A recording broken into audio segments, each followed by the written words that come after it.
The Harvard trial alleging bias against Asian Americans opened today, but conflicting views have been raised over the lawsuit. Free health and dental services are being offered to all who are in need in downtown LA. We'll take you there. And as the Dodgers play the NLCS Game 3, the players, their fans, and local businesses are all hyped up about it. Annenberg TV News is next.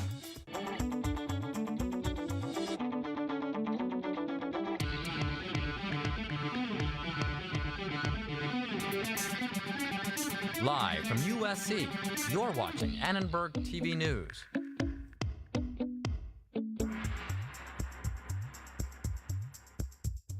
The lawsuits over Harvard's affirmative action policies is now underway in federal court. Good evening, I'm Nikki Walker. And I'm Trevor Sahaki. Plaintiffs allege that the university's admission policies discriminate against Asian American students. Groups representing Asian American applicants say Harvard routinely gives them lower ratings on personality traits compared to other racial groups. Those traits include qualities like compassion and leadership. A statement made by supporters of the plaintiff calls Harvard's diversity policy a, quote, charade. In the name of admitting more Black and Hispanic students, Harvard introduced a dubious, completely subjective personality rating. But not everyone thinks Harvard's admission policies have been unfair. I don't see any legitimacy in this lawsuit at all. That's not to say, though, that I don't think that there could be problems in the admissions process, that Harvard could do better, but I don't think that the claims in this lawsuit have any legal merit. This lawsuit may become a landmark case in the history of affirmative action.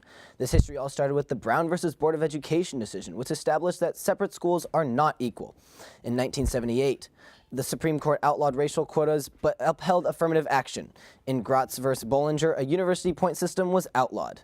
Here at USC, some Asian American students are on the fence about the Harvard case. They say the lawsuit has some gray areas.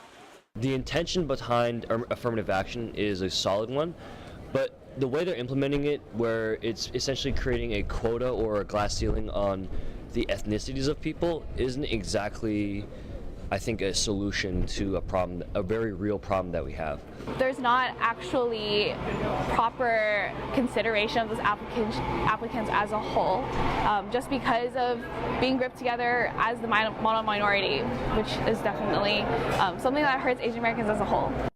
The trial is expected to last 3 weeks. If this case ends up in the Supreme Court, a crucial vote may come from the newest justice, Brett Kavanaugh. Pressure on Saudi Arabia has been increasing after a Saudi journalist disappeared.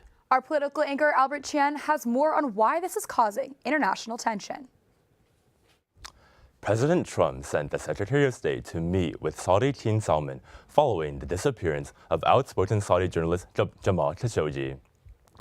Khashoggi was a columnist for the Washington Post and a critic of the Saudi royal family. He was last seen entering the Saudi consulate in Istanbul on Tuesday, October 2nd. President Trump has been reluctant to connect the Saudi kingdom to the incident. The king firmly denied any knowledge of it. He didn't really know. Maybe, I don't want to get into his mind, but it sounded to me like maybe these could have been rogue killers. Who knows? We're going to try getting to the bottom of it very soon, but his was a flat denial. In a joint statement, the UK, France, and Germany said they are calling for a, quote, credible investigation, saying that they need to identify those bearing responsibility and ensure that they are held to account. Major corporations are pulling out of Saudi Arabia's Davos in the Desert conference following Khashoggi's disappearance. The 3-day event is scheduled to start next Tuesday. It's part of a larger effort by Crown Prince Mohammed bin Salman to diversify the economy of this oil-dependent nation. First, media companies pulled out: the New York Times, CNN, and Bloomberg. Then, top business leaders of other corporations pulled out, including JP Morgan Chase and Ford. Treasury Secretary Steve Mnuchin is still planning on attending the conference. He's been criticized by Democrats and Republicans. CNN is now reporting that Saudi Arabia is preparing a report that... Thank you. Thousands of people got free health and dental care today and this past weekend in downtown LA. Annenberg Media's Natalie Ruxton shows us how volunteers at the Wreath helped many who cannot afford to see a doctor. Hundreds of volunteer doctors and dentists offered their service at the Care Harbor Clinic in downtown Los Angeles. Donald Manelli is the founder of Care Harbor, providing more than 48,000 medical services to underprivileged people. We're making eyeglasses, we're giving them vision prescriptions, we're doing dentures, cleanings, extractions. And what we can't do on site here, we connected them to follow-up care. Services touch community members all over Los Angeles. I can't pay for glasses, so it made a big difference for me to be able to get my eye exam for free and glasses for free. I had a couple of teeth that had cavities in them. Knowing that dental is very expensive now, I probably would have been waiting like maybe 4 to maybe 6 months from now if I went and tried to get care on my own. For many patients, Care Harbor is the beginning of their health journey. There's a Korean lady, elderly lady that I help. She's never seen a real doctor in the United States, and so the first time she sees a doctor is right here. Nelson Samoa is here as a volunteer today and connects patients to medical services in South LA. He says the anonymity of Care Harbor is important. Lately, there is a big fear in the community because they fear that their information will be shared to the government. And, if they come here, everything is private. Whatever information you provide to the volunteers is going to stay here. Team leader John Kander says Care Harbor is more than a one-day pop-up clinic. You're entering a system here where you understand that there are people who care about you, and that's what we have to do more of. The Care Harbor Clinic is expected to return in the spring. For Annenberg Media, I'm Natalie Ruxton. President Trump is demanding Stormy Daniels to pay up. A federal judge in California dismissed the adult film star's defamation lawsuit, and now she is at risk for paying Trump's legal fees. Daniels' attorney Michael Avenatti plans to appeal the ruling and is confident the decision will be reversed. Another big retailer has filed for bankruptcy. Sears has been struggling with declining sales and massive debt. At least 142 stores will close at the end of this year. This is in addition to the 46 stores already closing planned for next month. The problem is I think that their financial structure now is overwhelmed by liabilities. They have, but that's not to say they don't have things of value and that they don't have paths forward that may help in some way. I do think that they need reorganization at the very least. Sears issued a statement saying it intends to stay in business through the holidays with about 700 stores remaining open. The company will also keep Sears and Kmart websites online. Another USC football player is the subject of legal action. Our sports anchor Keith DeMolder is here to break it down. Keith? Former USC wide receiver Joseph Lewis IV pleaded no contest today to a domestic violence charge filed against him by his former girlfriend. Lewis was a top recruit for the Trojans last year out of local Hawkins High. He was sentenced to 1 year in prison and 5 years probation today. The prosecutor in the case alleged Lewis punched, scratched, and choked his girlfriend, who is now the mother to his infant daughter. Coming off their big Game 2 road victory over Milwaukee in the NLCS, the Dodgers are now in a battle with the Brew Crew tonight at Chavez Ravine. And as our Angel Viscara reports, when the Dodgers heat up, so does local business. Shattered back. After 2 games in Milwaukee to open up the National League Championship Series, the Dodgers return to the friendly confines of Chavez Ravine tonight for Game 3. And fans were excited, to say the least. We're pretty hyped up back home, so just gonna hope the stadium's loud to support the team. Dodgers win. Dodgers win by how many runs? 400. 4 hours prior to first pitch, cars were already lined up to enter Dodger Stadium for tonight's postseason contest with the Brewers. Had to come down to see a game, watch them go to the World Series, get our rematch. I'm stoked. I'm super excited. Yeah, this is best. It's postseason time, baby. And while Dodger fans are definitely excited about NLCS Game 3 action here at Dodger Stadium tonight, there's another party in LA that's excited about what postseason baseball could mean for them. It brings more business in. We get a lot of newcomers from different cities. We get hundreds of people a night. Yeah, we get pretty nuts, especially during the Dodger game. One establishment that has benefited from recent Dodger successes is Guisado's, a Latino eatery in the shadow of Dodger Stadium. They're one of several businesses near Chavez Ravine who told me profits went up last year when the Dodgers were hosting World Series games. They're hoping for similar results this postseason. For Annenberg Media, I'm Angel Viscara. USC's International Student Assembly is embracing campus diversity in a new way, in the form of photographs. A former Archbishop of San Salvador was made a saint. We talked to a priest who knew him. Some of the strongest Santa Ana winds are roaring through areas in Southern California, and this could lead to some chaos.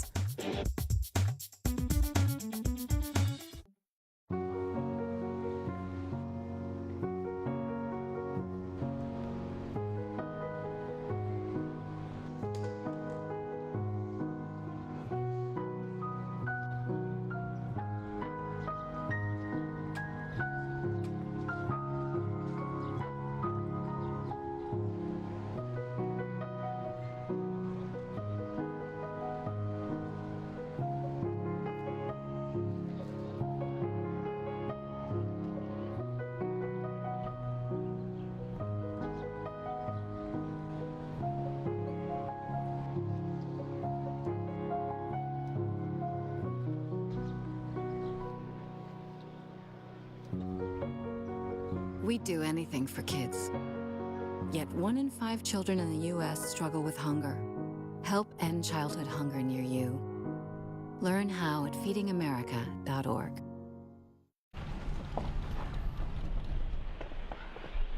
Got a quarter?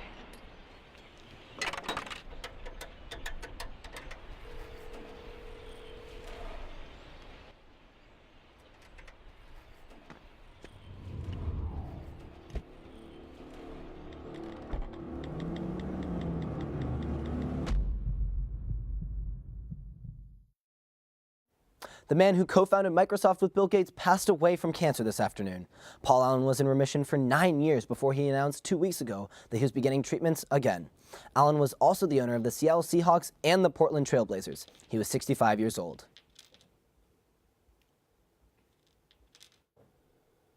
This weekend, the Archbishop of El Salvador was canonized by the Catholic Church as a saint. 38 years ago, Oscar Romero was assassinated while giving Mass in an era of political uprising. A service was held for him at Our Lady of Angels Cathedral, downtown Los Angeles. A small chapel was displayed in his honor. Priest Cristobal Guardado from St. Anne's Church in Santa Monica knew Romero when he was in El Salvador and spoke of his courage in a tumultuous time. The blood was everywhere because the poor people was killed. Monsignor Romero, he had the opportunity to abandon the country, but no, he was the pastor among the people. Salvadoran community members left candles and flowers at a statue of Romero in MacArthur Park, where the news of his sainthood has special meaning. I'm coming to visit him, and I love that everything he did. But now I feel okay because he's relaxing with God. 6 others were also canonized by Pope Francis this past weekend, including Pope Paul VI. Well, we had some really unexpected rain this past weekend, so let's talk to our weather anchor, Draco Guan, to see what he has coming for us next week. Exactly. We got some unexpected showers last Friday, but the wet weather episode was quite brief. As you might notice in the morning, the extreme warm and blowing, extreme warm and dry winds are blowing across parts of LA, so which makes the current condition up to 82 is pretty hot, and for the humidity, it's quite dry, as low as 4%. 4%. As for tomorrow, in the Big Bear area is 32 and Palm Springs 59. And then let's go up to the north to the LA basin. Since the map is not working, probably because of the wind is too strong, and the wind already blow out all the clouds and make us the 5 days from Tuesday to Saturday all sunny. Let's talk about the high winds today. As you might notice, the winds is swiping through the Southern California. It's called the Santa.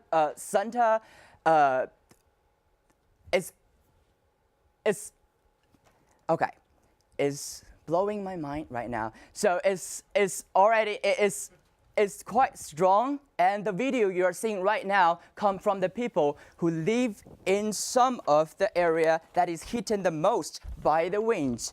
They woke up in the morning only to see trees down and the backyard a mess. Thousands of residents had their power shut off, and that's because the Southern California Edison started its power safety shut-off program because of the high winds and the risk of wildfire.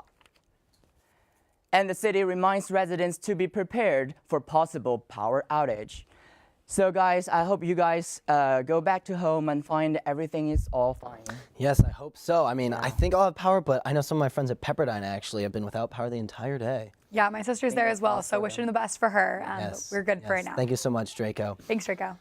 USC's International Student Assembly is hosting a photo competition to mark Global Cultural Month. The theme of the competition is cultural exchange, and the goal is to make the campus more inclusive. We want to break the stereotypes of people viewing us as international students. We actually represent 24% of the whole population of the university, but we are a little bit underrepresented from my perspective. I think it's great that people are getting to learn about different cultures and that international students have a place to kind of express themselves and where they come from. Photos will be uploaded on Facebook at 5 p.m. every Monday for the next month and will also be displayed in the Office of International Services. USC's Iovine and Young Academy will start offering 4 new minors in the spring. Because I think if you study business and only business, then you just think like business, which is inherently limited. And you can see that coming about through many different cases in the world today, where people are only sequestered in their one world and don't see the outside worlds. And so I think if you can get a minor or a major that encourages you to exist in the disciplines that are outside of your main discipline, you can only benefit from that. Product design, disruptive innovation, designing for experiences, and multimedia for designers and entrepreneurs. These programs allow USC students to participate in the highly selective program, which had an acceptance rate of 8% in its 2018 class. More information on the new minors and how to apply for each program are available online now on their website. Now, we've talked about Dodgers quite a bit on tonight's show. Indeed we have, but our sports anchor Keith DeMolder is here to bring us some more info from around the Southern California Athletics. Keith. Trevor and Nikki, Saturday might be over, but that doesn't mean we can't talk about some football. I'll be bringing out the microscope and giving some guys a film analysis in a big win for Troy this past Saturday. Meanwhile, women's volleyball continued their winning ways this weekend. We have the highlights and more on a freshman who is setting this Trojan team up for success. The Dodgers are in action tonight. Our own Sam Scalbania is live with fans watching the game. ATVN Sports is next. Recently, our country has witnessed catastrophic devastation. Hurricanes and flooding have upended lives and livelihoods.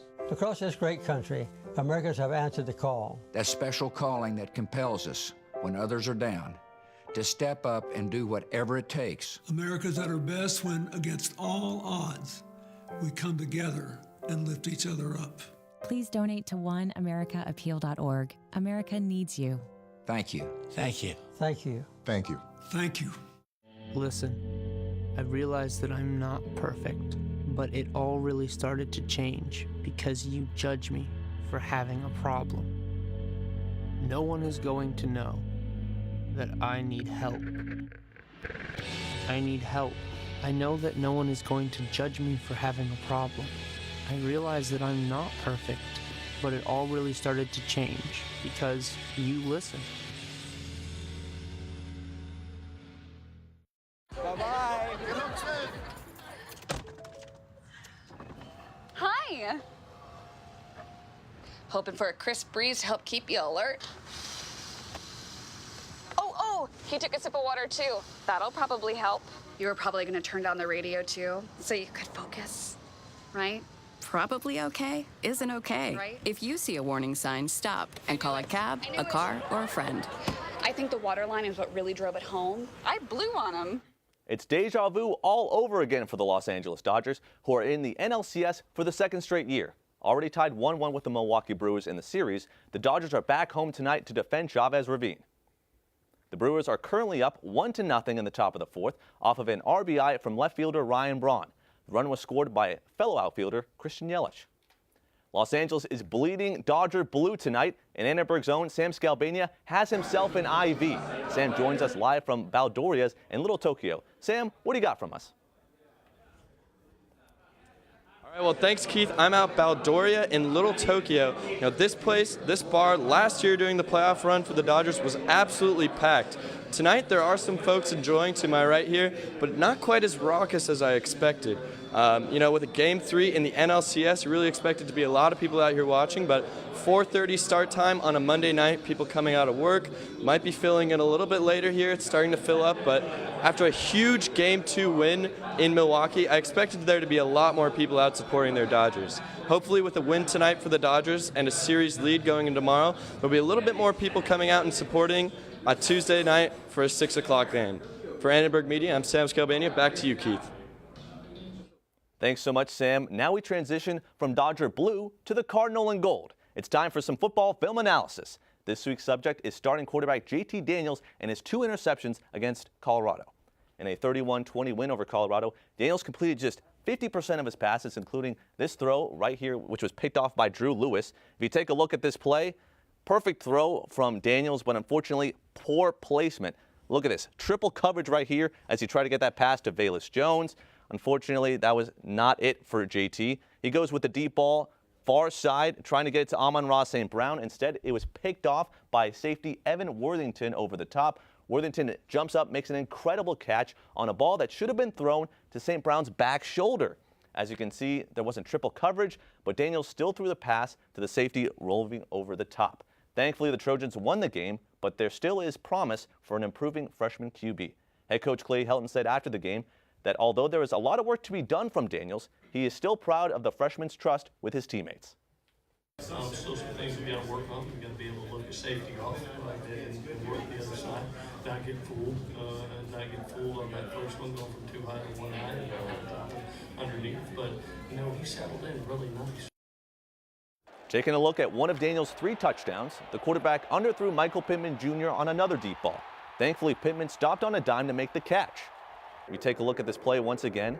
The cornerback outruns him and actually falls down, so if the ball had been thrown a little bit farther, it would have been a perfect touchdown. Either way, the Trojans return to practice this week to prepare for a crucial Pac-12 matchup on the road at Utah. As the hair on my head can attest to, spikes are always a good call. And for the number 14 USC women's volleyball team, they rubbed in the gel and gave the Arizona Wildcats spikes all over the court this weekend. In a 3-1 victory, Southern Cal's Brooke Botkin and Emily Batista came prepared to play as both gals recorded double-digit kills. USC won an average margin of 8 points thanks to great offensive play. Head coach Brent Crouch was happy about the offensive win, but understands that there is still much to be desired defensively. Offensively, we've been pretty good all year, and of course we can get better, and we were really good in the last set today, but I think we've got a ton of room to grow defensively, and we have some time still to get better at that before the end of the season. So while we were really good today at times, I still think we were a little fatigued in some areas, and we're going to take tomorrow off, then we travel, and God, we got to stay healthy, From turning heads to dropping jaws, USC freshman setter Raquel Lazaro has been a revelation for the women of Troy. And while she'll let her play speak for herself, we'll show you what makes this setter so special. Coming out of Cordoba, Spain, Lazaro is a 4-time Pac-12 Freshman of the Week and leads the Trojans with 815 assists. Her 9 double-doubles have helped USC to a top 25 ranking. Head coach Brent Crouch spoke with us about how impressive Lazaro has been this season. She's phenomenal. She's the most poised, skilled, confident freshman that I've probably ever coached, and certainly at the setter position. While Lazaro is responsible for setting up others for points, the 6-foot Spaniard can also drop in points when opponents are least expecting it. Her height, as well as her knack for finding the open floor, gives her the ability to dominate offensively. The Cardinal and Gold will return to play on Wednesday as they travel up north to take on Washington and Washington State. Moving on, wise men say that success is the best revenge. How about winning at your rival's home pool? After a heartbreaking loss a couple weeks ago, the USC men's water polo team reclaimed their throne with a close 10-9 victory over Stanford in Palo Alto on Sunday in the championship game of the Mountain Pacific Invitational. Moving on, the number 2 ranked women's soccer team escaped this weekend as well with a 3-2 win over Washington State on Saturday. Goals from Tara McKeown, Leah Pruitt, and Penelope Hawking proved to be the difference in a close Pac-12 scrum. The women of Troy continue play this Thursday against Oregon State. Guys, Parents Weekend this weekend, did you have a good time? I did. Great, I yeah. enjoyed it a lot. I think it was great, not only for the parents to come out, but for us also to get a win at the Coliseum. We're still undefeated at the Coliseum since, what, 19 2015? games? Yeah, crazy stuff from USC football. That's awesome. Really happy to All see right. that. Thank you so much, Kate. Thank you. USC helps with post-graduation career success for its veteran students. A career fair held specifically for veterans is taking place on campus tonight.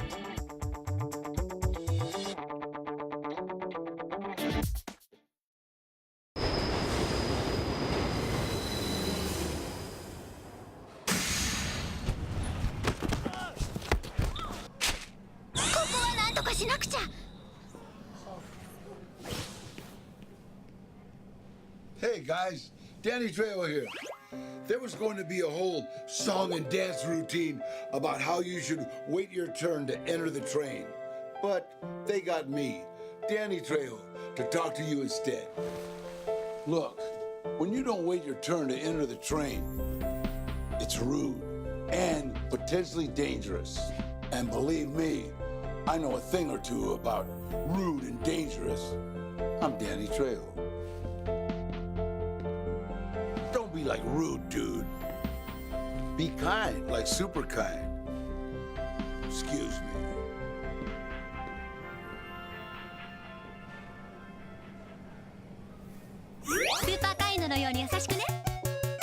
I adopted Bento in 2010 from a shelter. As it turns out, we have very similar personalities. And this cat makes me make art because he's always motivating me to take pictures of him, to draw pictures of him. He just is motivating artistically. It's just that simple. Well, he's my best friend, but a lot of people know him as Keyboard Cat.